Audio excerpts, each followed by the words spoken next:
लेकिन ये मेरा मुद्दा है नहीं, वो एक स्टैटिस्टिकल स्टडी है। लेकिन राजकुमार भाटी जी, अगर प्रधानमंत्री पर आरोप है कि वो हिंदुओं को आगे करते हैं, मुसलमानों को पीछे करते हैं, तो मैं आज आपसे पूछती हूं, बाकी सारे दल क्या सिर्फ मुस्लिम वोट बैंक के पीछे नहीं भाग रहे?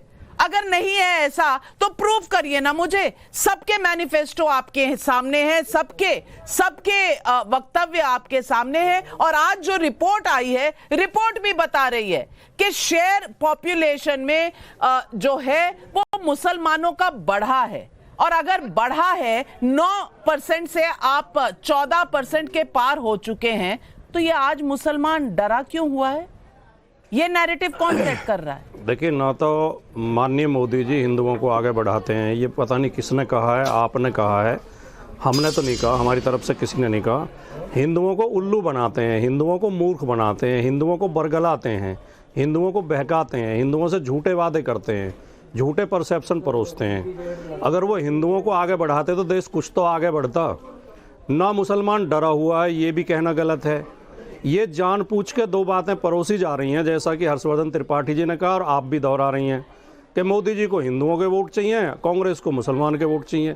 यही तो मोदी जी चाहते हैं, यही तो बीजेपी चाहती है कि ध्रुवीकरण हो, ऐसा मैसेज जाए कि उन्हें हिंदुओं के वोट चाहिए, वो हिंदुओं की वोट के ठेकेदार हैं, और मुसलमान वोट उन्हें चाहिए नहीं।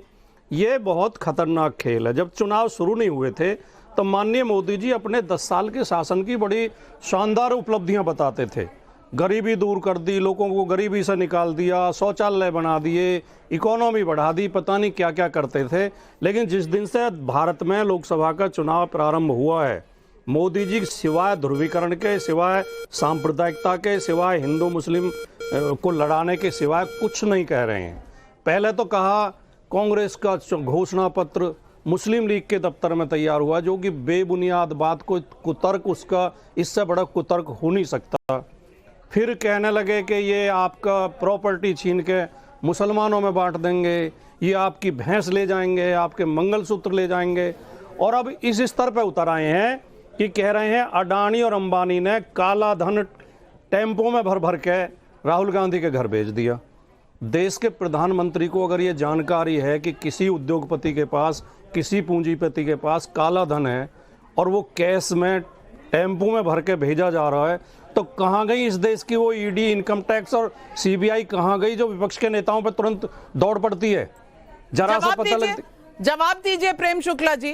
राजकुमार जी की बात का मैं उत्तर दे दूं, पहले सबा नकवी का मैं दे देता हूं। सुश्री सबा नकवी ने पहले कहा कि राहुल गांधी जी कोई है ही नहीं, तो राहुल गांधी जी को मिस्टर खामखा मानती हैं। ये सबा नकवी जी ने आज बहुत अच्छा काम किया कि इनका मानना है कि राहुल गांधी पर बात ही क्यों करते हैं, वो तो मिस्टर खामखा हैं। दूसरी बात, भाई आदरणीय राजकुमार भाटी जी, आपकी जानकारी के लिए बता दें, कांग्रेस को 20 करोड़ रुपए कैश एक कंपनी ने, मेगा नाम की कंपनी है, मेगा इंफ्रास्ट्रक्चर, उसने उसके कार्यालय में 20 करोड़ कैश पहुंचाया कि काले धन के कारोबारियों का जो काला इतिहास है वो कच्चा चिट्ठा बताया।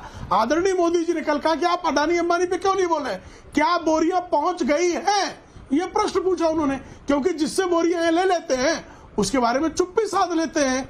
भाई ये तो 2G के स्पेक्ट्रम के अलॉटमेंट में बोरियां। राजकुमार भाटी जी जवाब दीजिए। तहसील जी आ रही हूँ। राजकुमार भाटी जी, सभा जी डिबेट से उठकर चली गई हैं क्योंकि उनका आरोप यह है कि हम हिंदू मुसलमान कर रहे हैं, और जब मुद्दे पर बात आई तो वो है नहीं। लेकिन राजकुमार भाटी जी, नहीं नविका जी, सभा जी कुछ भी बोल के उठ के चली जाती है, ये अच्छा तरीका हो गया है। अभद्रता, बदतमीजी, इस तरह से अभद्र व्यवहार भी कोई करे, कोई बात नहीं है। टीवी तो साफ साफ दिखाता है ना, इसलिए भी आजकल बड़े लोगों की दिक्कत हो गई।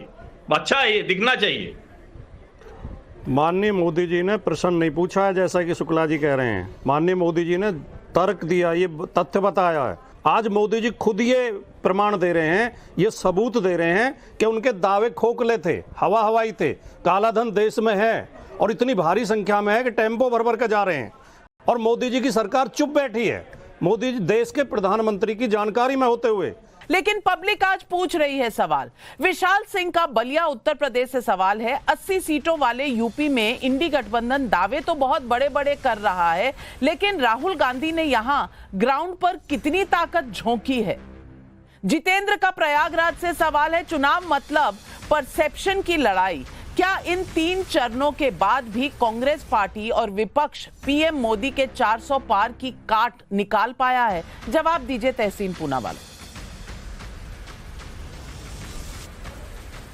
2 सवाल है आपके, मैं दूसरे सवाल का पहला उत्तर देता हूं, लेकिन मैं एक बहुत महत्वपूर्ण चीज कहना चाहता हूं। उम्मीद है मुझे टोका नहीं जाएगा, क्योंकि मैं देख रहा हूं कि हमें थोड़ा समय कम मिलता है। मैं आपसे रिक्वेस्ट कर रहा हूं, प्लीज हमें इक्वल समय देना। एक जो आपका सवाल है, मैं आपके शो पे दावा कर रहा हूं, भाजपा को बहुमत तो बहुत दूर की बात है, 160 क्रॉस नहीं कर रही है। इसलिए माननीय प्रधानमंत्री 3 M पर आ गए, मंगलसूत्र, मुसलमान और जो ध्रुवीकरण है, ये कर रहे हैं। लेकिन सबसे महत्वपूर्ण चीज ये है कि माननीय प्रधानमंत्री जी ने कल कहा कि ट्रक में कैश गए राहुल गांधी के पास, कांग्रेस के पास। अगर ये बात में सच्चाई है तो मेरा कोर्ट जाने का कर्तव्य नहीं है, ना ही राजकुमार भाटी का, ना ही अखिलेश जी का। प्रधानमंत्री जी का संवैधानिक कर्तव्य है कि ईडी की रेड कराए, ये उनका कर्तव्य है। ये देश के प्रधानमंत्री है। देश के प्रधानमंत्री एक सार्वजनिक मंच पे कहते हैं कि 2 उद्योगपति विपक्ष की पार्टी को कैश भर के पैसे दे रहे। अगर ये बात में सच्चाई है तो फिर वे चौराहे पे आए, जहां पर कहा था मैं मुझे 50 दिन पे चौराहे पे मिलो, देश से माफी मांगे और उसके बाद कोर्ट जाकर ईडी की एक कार्रवाई कराए। ये क्यों नहीं करवा रहे? इसलिए नहीं करवा रहे क्योंकि प्रधानमंत्री जी जानते हैं कि उनका कोई चांस नहीं है चुनाव जीतने का। मैं एक और चीज कहना चाहता हूं, आज गुजरात में रीपोल हो रहा है। मैं 3 दिन से रुका हूं, किसी ने कोई चैनल ये बात उठाएगी। भाजपा के कार्यकर्ता इलेक्शन बूथ के अंदर होते, जहां देखो ईवीएम में अगर एक्स्ट्रा वोट मिलता है वो सिर्फ भाजपा को मिलता है। एक मुझे उदाहरण नहीं मिला जहां कांग्रेस या सपा को अलग वोट मिला। ये मैं नहीं कह रहा हूं ईवीएम में हैकिंग हुआ है, मैं कह रहा हूं एक्स्ट्रा वोट हमेशा भाजपा को जाता है। क्यों इस पर हम बातचीत नहीं करें? क्यों इस पर जब हम बातचीत कहते कि मोदी जी का मास्टर स्ट्रोक 400 पार करे, क्यों हम पे इस तरह की बातें होती? क्यों इक्वल समय नहीं दिया जाता? ये सवाल है और ये सवाल आज देश के हर लोग पूछ रहे हैं। मैंने पूरे 75 सेकंड बिना टोके आपको समय दिया, घड़ी देखकर, लेकिन आपने पब्लिक के सवालों का जवाब नहीं दिया। मेरा दिल इस बात से दुखता है, क्योंकि यही प्रॉब्लम है। विपक्ष को लड़ना है मोदी के साथ, जनता को कन्विंस नहीं करना है, और यही आज आपने कहा। इसीलिए पब्लिक के कुछ और सवाल उठा रही हूं। शशिकांत शर्मा का वाराणसी से सवाल है, बीजेपी इस बार 150 सीटों पर सिमट रही है। क्या राहुल गांधी के महज इतना कहने भर से कांग्रेस के कार्यकर्ताओं में इतना उत्साह भर जाएगा कि वो इस समय मजबूत दिख रहे मोदी सरकार को हरा पाएंगे? सुन लीजिएगा तहसीन पूनावाला।